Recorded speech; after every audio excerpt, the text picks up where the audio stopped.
નમસ્કાર દર્શક મિત્રો, જી ટીવી ગુજરાતી ન્યૂઝમાં આપનું હાર્દિક સ્વાગત છે। હવે જોઈશું સમાચાર વિગતવાર।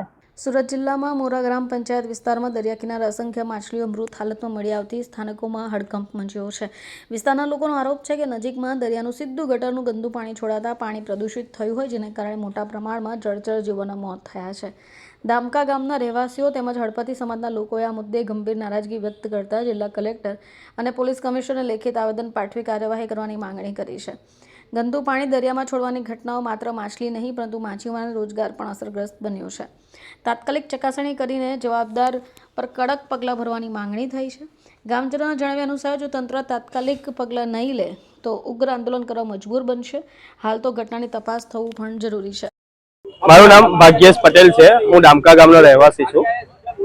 એકચ્યુઅલી આ તો લગભગ 7-8 વર્ષથી આ જ વસ્તુ ચાલી રહ્યું છે, બરાબર। અમે ઘણી અપીલો કરી પણ એનો કોઈ ફેસલો આવ્યો નથી હજી સુધી। બસ મતલબ રાજકારણના હિસાબે છે કે શેના કારણે છે ખ્યાલ નથી, પરંતુ અમારા ઘણા વિરોધ કરવા છતાં હજુ સુધી કોઈ નિર્ણય લેવાતો નથી।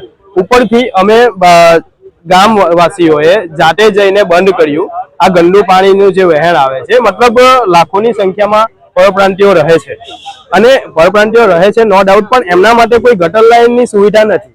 એમનું જે મળમૂત્ર વાળું ગંદુ પાણી છે, જે રસાયણયુક્ત જ હોવાનું, જેના લીધે એ પાણી અમારા દામકા ગામની ખાડીમાં છોડવામાં આવે છે અને કોઈ પણ સુએજ ટ્રીટમેન્ટ કર્યા વગર, મતલબ એકદમ કેમિકલ યુક્ત પાણી જેવું આવે છે, એના લીધે માછલીઓ તો મૃત થઈ જ રહી છે। એ જ માછલીઓ પક્ષીઓ ખાઈ રહ્યા છે અને એ પક્ષીઓના લીધે રોગ ફેલાવાની શક્યતા વધારે છે। અને ઉપરથી અમારે ત્યાં માછીમારો લગભગ 500 થી 600 માછીમારો જે આના ઉપર જ જીવન ગુજારે છે।